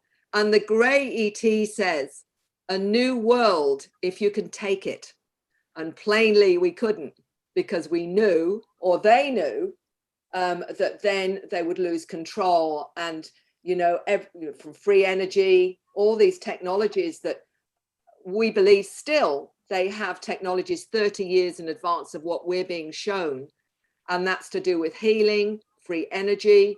All of this stuff is being kept from humanity. So, you know, if that became a reveal for us, we could change everything, including, as you say, the technology for pollution and everything else that needs to be rectified, and healing. All these kinds of things could come out and change the world. And I always remember, and you will know Command Sergeant Robert Dean, who sadly died a few years ago. Beautiful man, beautiful soul, who wanted this all out there. And he said in his last few years, he admitted he'd been on the craft, and explained that they showed him the future. He talked about the 12 strands of DNA from other species. And he also mentioned that they'd shown him our future. And he said, "And it's glorious," was what he said. And he's one person like yourself that I feel has that absolute integrity in the information. So I think we're here for all of that, and we're here to help it happen. Yes, I would agree entirely with that, Mary. All we need now, I'm told by my ET, is a mandated protocol to invite them here. We can invite them. I've invited them here before to conference, and they've shown up. So what we need to do now, I've contacted our governments in relation to implementing a mandated protocol to receive them, and they won't accept that. They don't want to do that. So now we have to do that ourselves as a group of all the enthusiasts, all the experiencers, people like yourself, will get together, create our own mandated protocol, and then we, the experiencers, will invite them here. They will come, we will meet with them, and they will share our technology. That's our future, and we need to do that quickly. We need to work on that within the next 12 months or so. They are here, they're ready to assist us, and they tell me they will share their technologies with us. And we have to do this without the governments, and then the governments will have to approach us for our information, our contacts, and that's where we are heading. And this is the information that I've been told. So I'm trying to get that out there to people and sharing that information. And I know there's a conference next year, I think, that Neil Gower is considering in Palm Springs in California. That will be an ideal opportunity if we could get all the leading experiences from all the different groups, like Ray Nandis, like yourself, like Rebecca Hardcastle-Wright, many others that I'm sure you all know and aware of.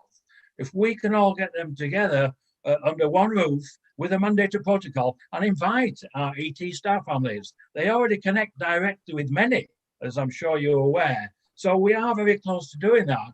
And I'm working towards that myself with others as we speak. So we'll just have to see where this takes us.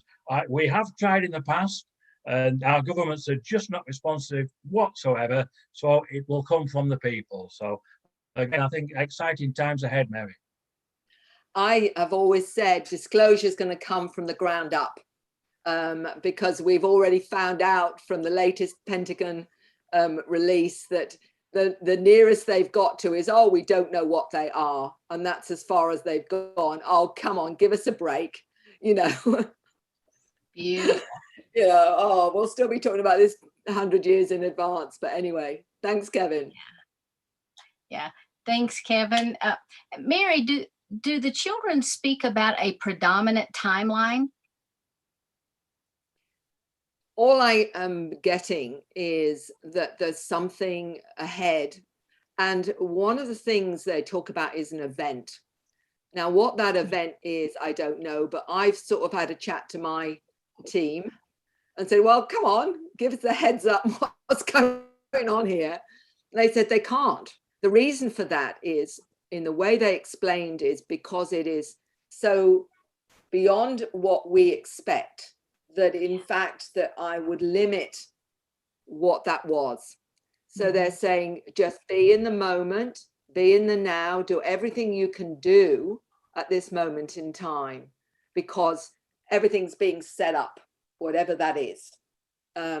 So it's watch this space, I think, is what I got told, you know, and just keep doing what you're doing. Yeah, great. I want to see if we have any other questions by anyone out there. Sheila, I know hogging the limelight here, but I don't get very often to speak to Mary, but I think I could probably answer that last question that Mary said, if you'll allow me to do that. Sure, go ahead, Kev. Okay, well, I believe the event is the event.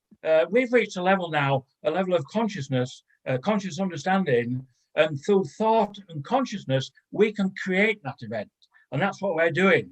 That my education has been one of consciousness itself, and how consciousness can be used for travel, communication, healing, and creation itself.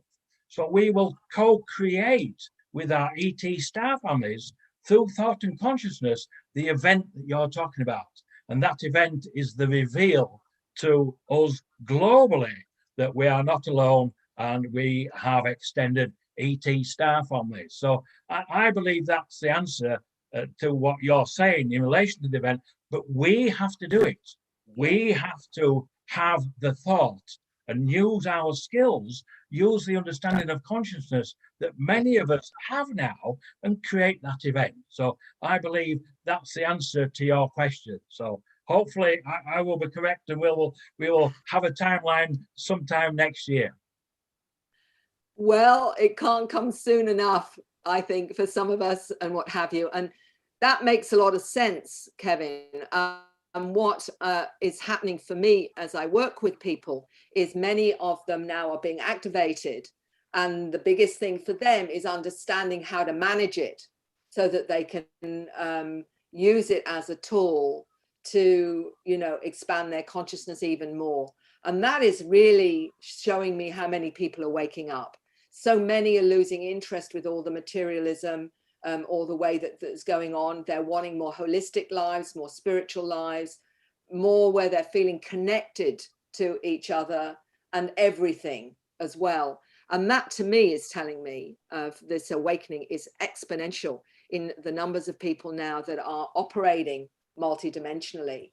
And what has to happen for me is for psychology to finally own we're multidimensional, rather than this whole thing about only if you can use your 5 senses, it is not real, when we are multidimensional. So really it's about finally owning consciousness is non-linear. It is in fact a frequency of total connection to all the matrix, to the hologram, to who and what we are. And that has got to change. And that's why I think Ray Hernandez and what he's doing with the new volumes is to have the science behind it, but then the experience, the stories that qualify it. Because to me, as a therapist, the way that I've learned about our multidimensionality is through the people I'm working with, where they start to open up and they tell me their experiences going back into past lives, to other planets, other timelines, parallel universes. All of this I've learned via the person with the experience, not because science says, well, it's okay for you to believe in it now. You know, it's like, well, they're actually already there, you know, guys. We need that honored. We need our experiences to be honored and validated. And that's why you're quite right. We all have to stand up and say, I can see the emperor has no clothes, guys. How many others of you can see that as well? And we can start really working with who and what we are. Thank you. And thank you, Kevin, for that comment. That was great. Okay, Melissa, you had your hand up. Yeah, thank you. Hi, Mary. Hi, Melissa. That was really amazing. I'm a little bit emotional. There's a lot of energy around me. There's a lot of kids from the future that are like all around me, pushing me to speak because I don't really want to. So, but this is my purpose, to be here for these kids. I've been a public school teacher for almost 20 years and obviously don't fit in that system. I did it for a long time, but knew that I'm supposed to be working with these kids, these hybrid kids. You know, I'm a walk-in as a child as well. So my question to you is like, if you have any recommendations in regard to working with these kids or being in support of these kids, you know, for someone like me, like how could I get started and what can I do? You know, providing support with them, just any ideas. It's and thank you for being so courageous in connecting and sharing this. I will say, particularly since I wrote The New Human, particularly, I've had many educators, clinical psychologists, as well as nurses, social workers, etc., that are star seeds, that are seeing these children. And one of the things they say is, I can recognize them. I see them in my consulting room. I can see what's going on for them, but the parents are asleep, you know, and they don't get it. How can I work with them and somehow meet that need when I can't always educate the parents into what they're needing? And I said, well, because you are one of the star seeds yourself, this is when you need to tap in to how best to operate. So in other words, the biggest thing I found with the children is they're not heard. So for me, it's okay. Tell me what is your experience? And I have a questionnaire that I send out for children. And it's because they can't always articulate what's normal or not normal, because to them it's all normal, for you to say, well, do you see balls of light sometimes? Do you see any of those that you know have gone somewhere else, you know, or passed on? Do you ever see, you know, that kind of thing? Or do you see energy or whatever? What do you feel when somebody isn't well? All these kinds of things, give them a voice through your questions. So that's how I get to know what's actually going on with them, because they'll realize it's okay to tell you, and they'll realize that you're interested and want to know. So with a lot of the stories that I said on the presentation, often the children volunteered things about themselves or whatever. But as you saw, sometimes the child will see something that triggers them wanting to talk to you, whether it's, you know, it's an extraterrestrial being or it's something else that's going on that they talk about. They might be fearful of clowns or Santa Claus or these kinds of things. So the questionnaire is what I send out to everybody, whether they think they have experiences or not, because not everyone is going to have the same experiences. So they will then tick off, well, yes, I'm aware.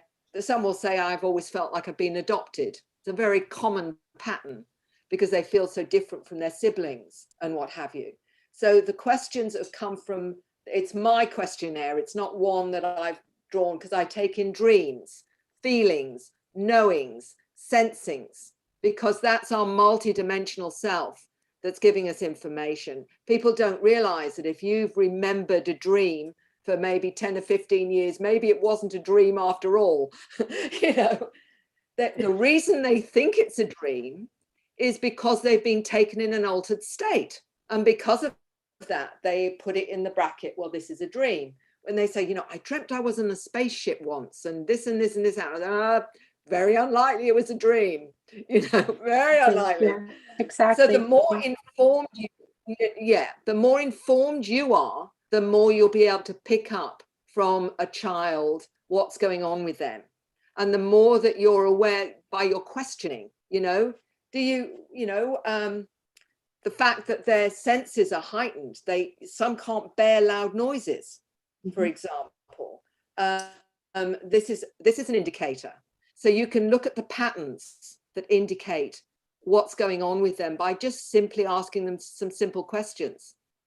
And as you're receptive and you're listening, then they'll open up and they'll say more and more, because they don't always think to tell you. So, you know, that's what I do with a parent saying, there's my kid doesn't want to go in their bedroom at night, or they want to stay with me, or they're afraid for you. And I'll say, okay, so here's the map. Go through it with them. And it's very, very useful for the parent, because often the parent is an experiencer because it's intergenerational.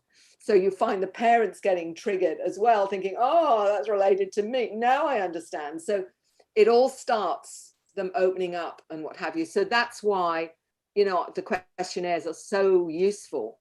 But also then it's, how do I manage my child if they're so-called ADHD or Asperger's and whatever?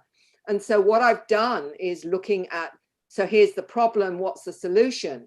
And I've used those with experience in that, and that's to do with autism. I've got a wonderful expert who has books on autism, and she's actually highly regarded and well renowned for her way of working with autism.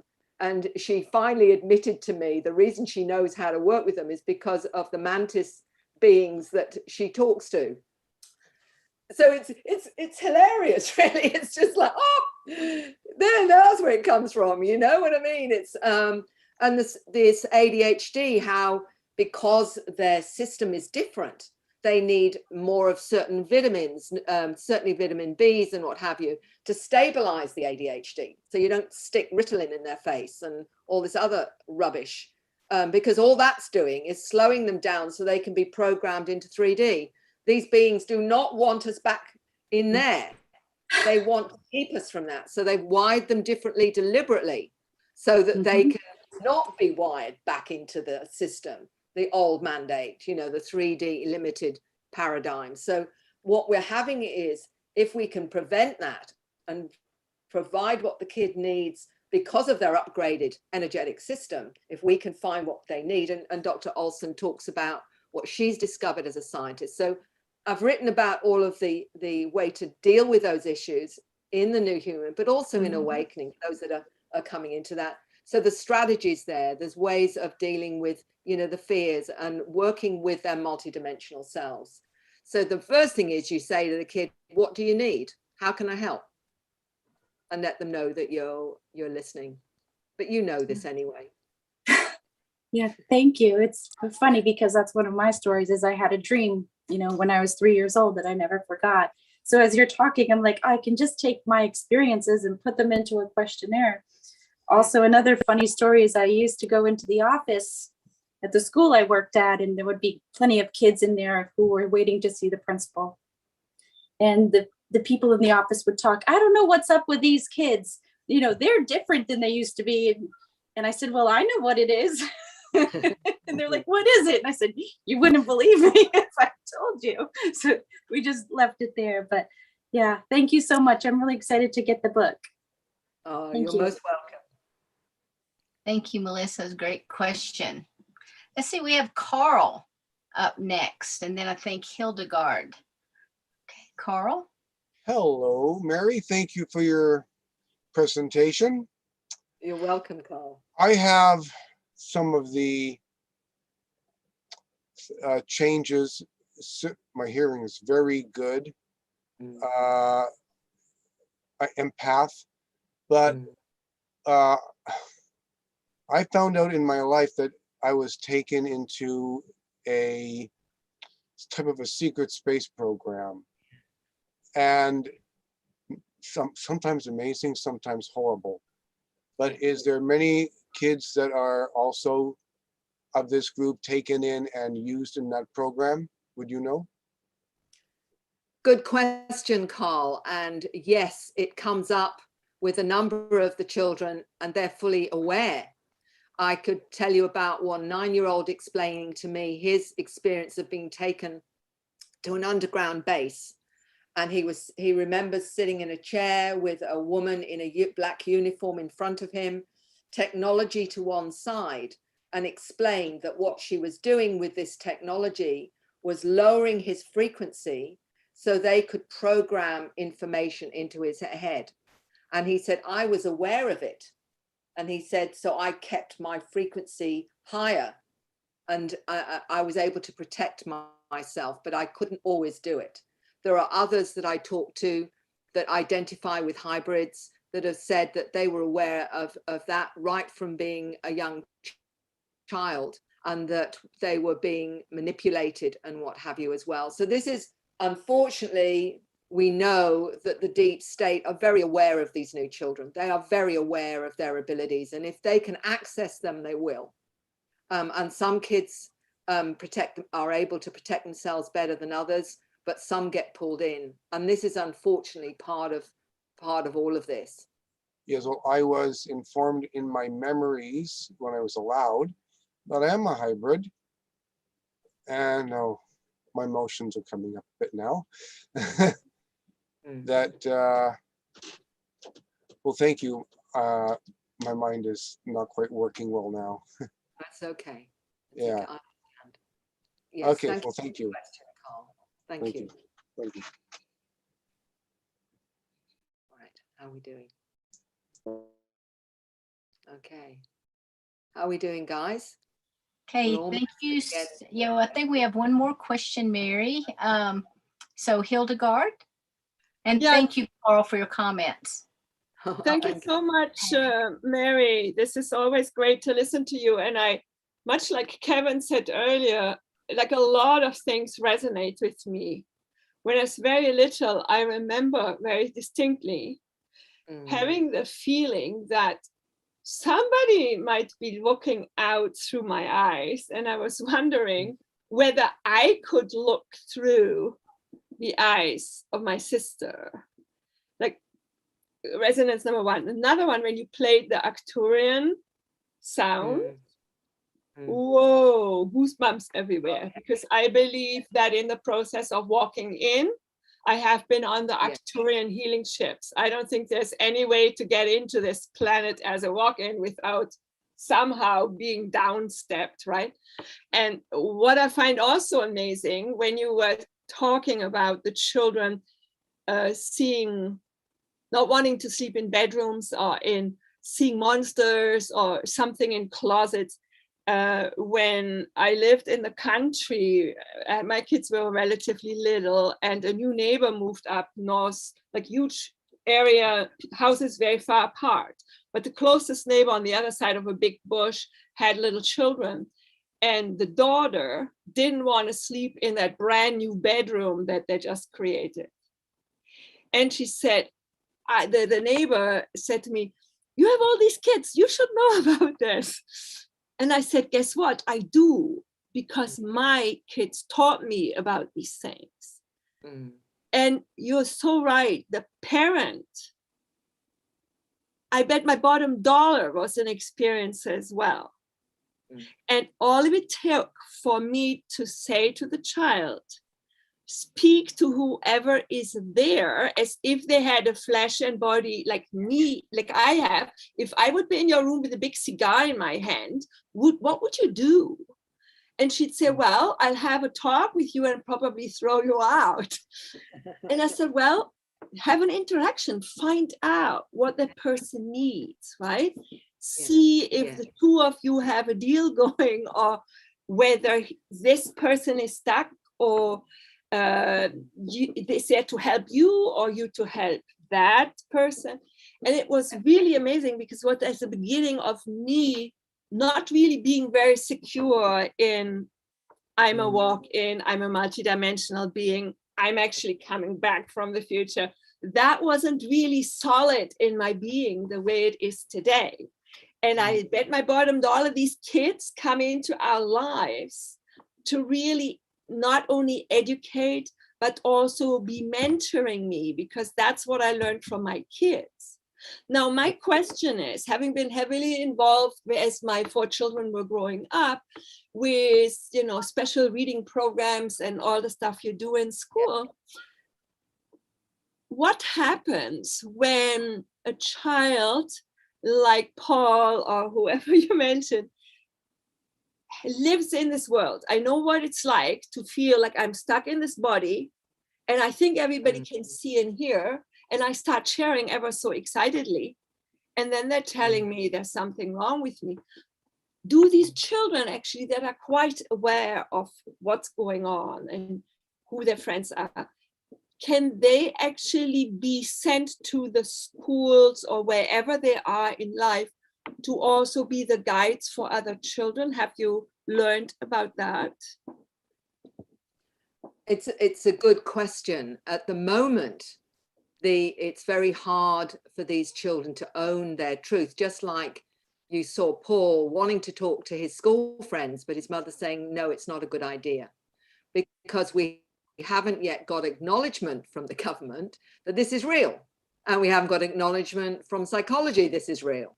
So for any of these children to be acknowledged for what they're bringing and what they can offer at the moment is highly dangerous for them, because they will immediately be seen as unwell or labeled in some way.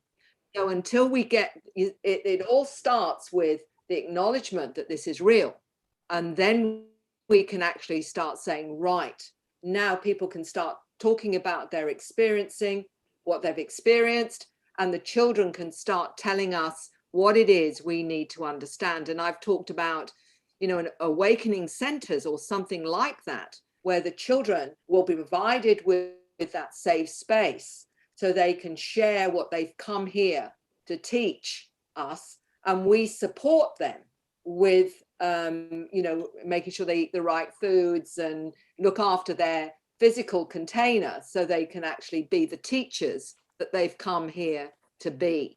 But until we get that shift and acceptance that this is real, we can't do anything other than work almost clandestinely, Yes. you know, behind the scenes.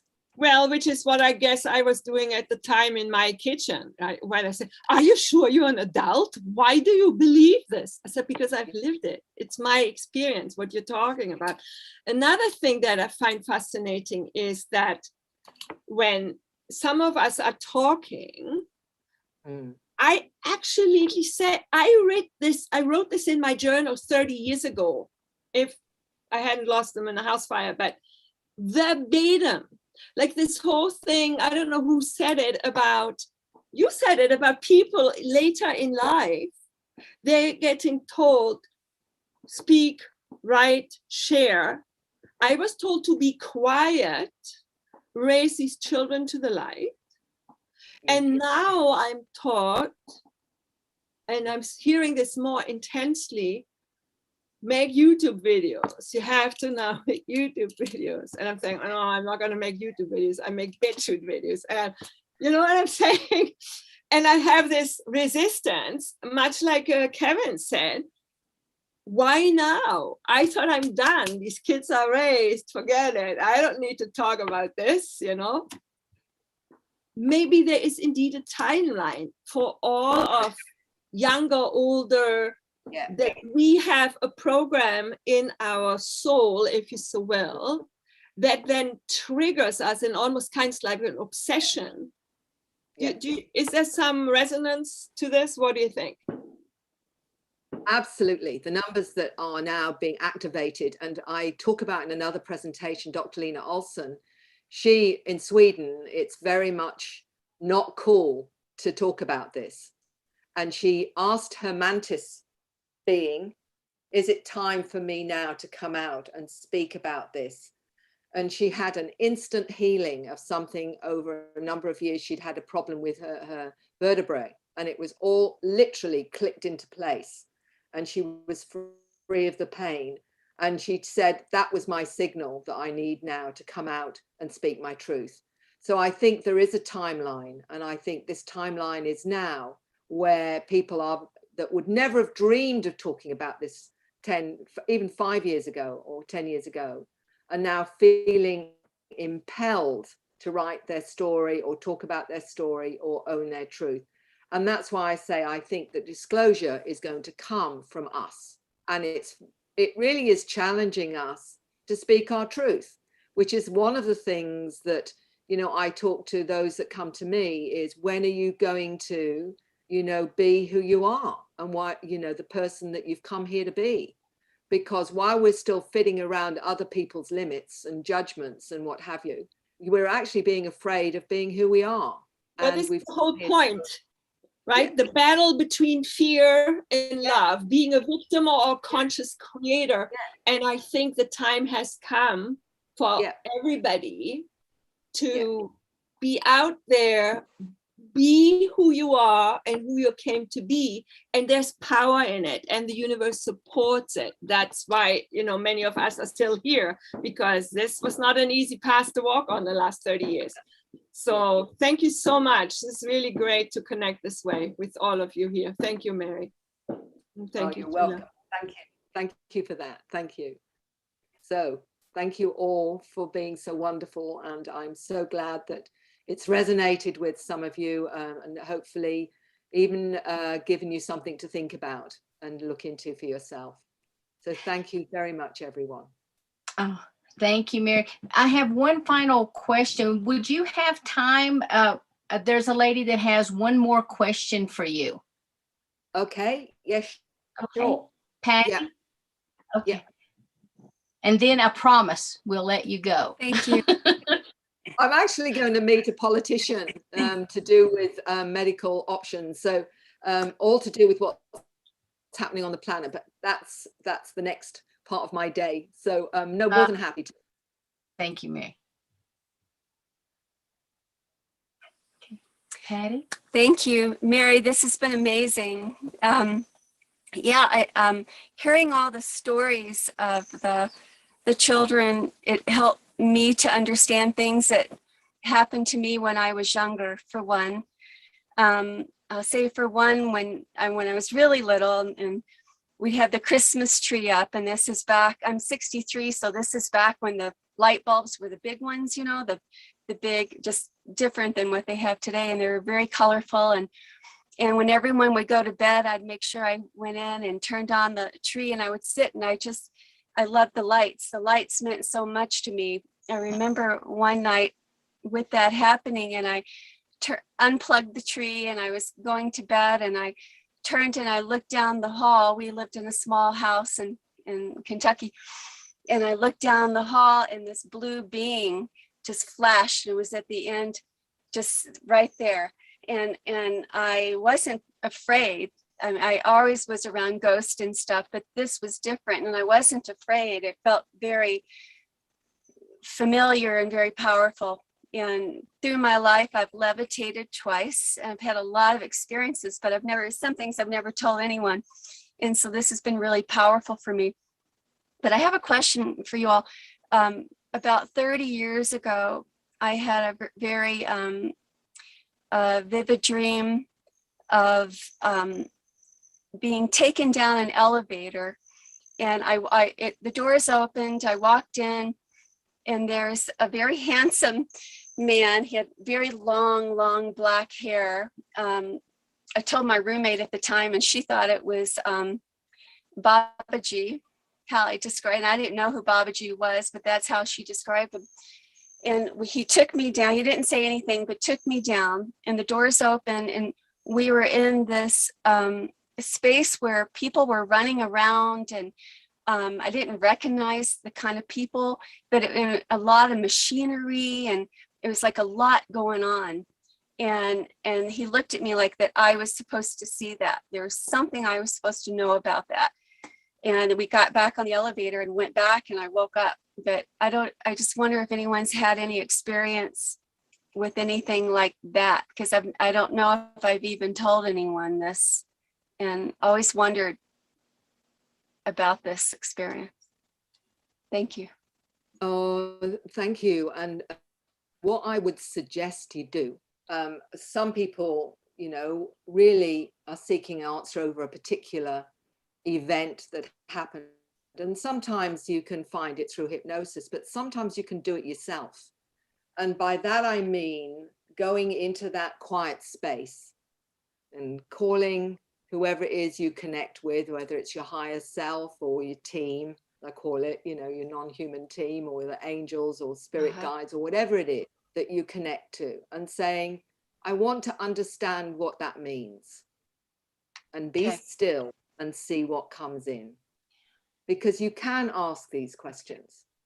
It's just a matter of being receptive to the answer. Many people are thinking, oh, well, I'm probably making it up or whatever. What they don't realize is that if something comes in pretty quickly, it's usually some support that's offering you that information, whether or not it's your superconscious self or whether or not it's your team. I call it the non-physical team. It can be, you know, your angels, your spirit guides, doesn't matter what name, but asking the question and saying, I need to understand.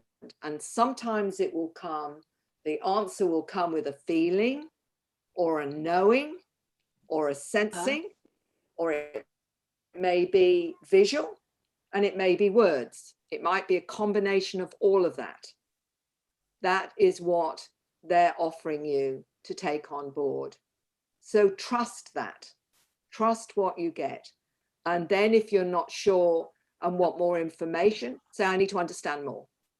So you push them for more information. Okay. Okay. And see how you go with that. Okay. Thank you. You're welcome. Thank you. Thank you. And Mary, thank you. I appreciate you giving so graciously of your time and providing this wonderful presentation to us. I know we've all gotten something out of it. It's kind of sparked a few new thoughts for all of us here and all the people on YouTube that are watching right now. I think we have about 50 people who are watching us. And I want to thank Neil, really quick, Neil Gar, for airing this on Portal to Ascension to help share all of the wonderful work that people are doing.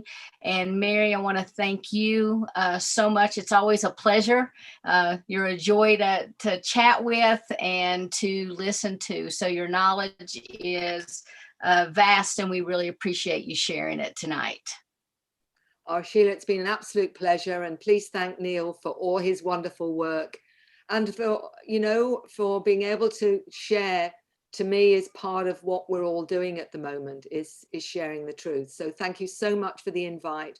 Lots of love and blessings, and take care one and all. Thank you so much.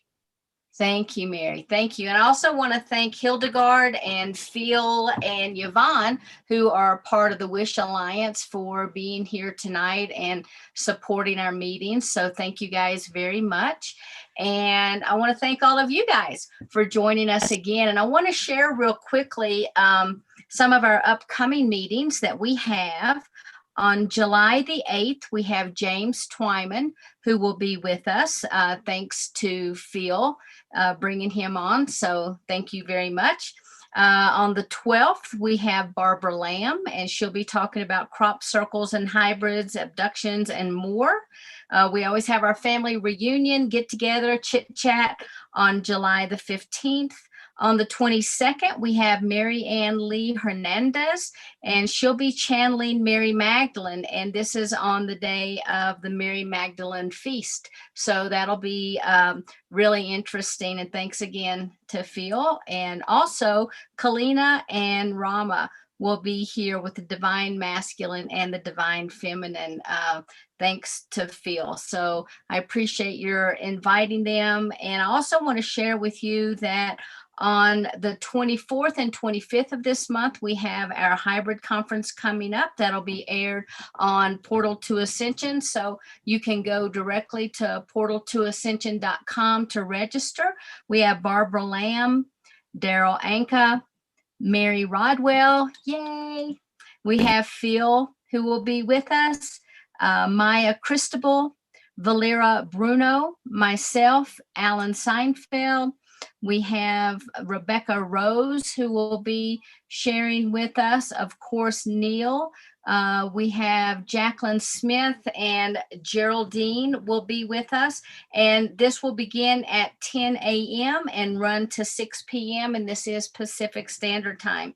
You can also go to our website at wishalliance.org and you can just click there and be taken to register on Portal to Ascension.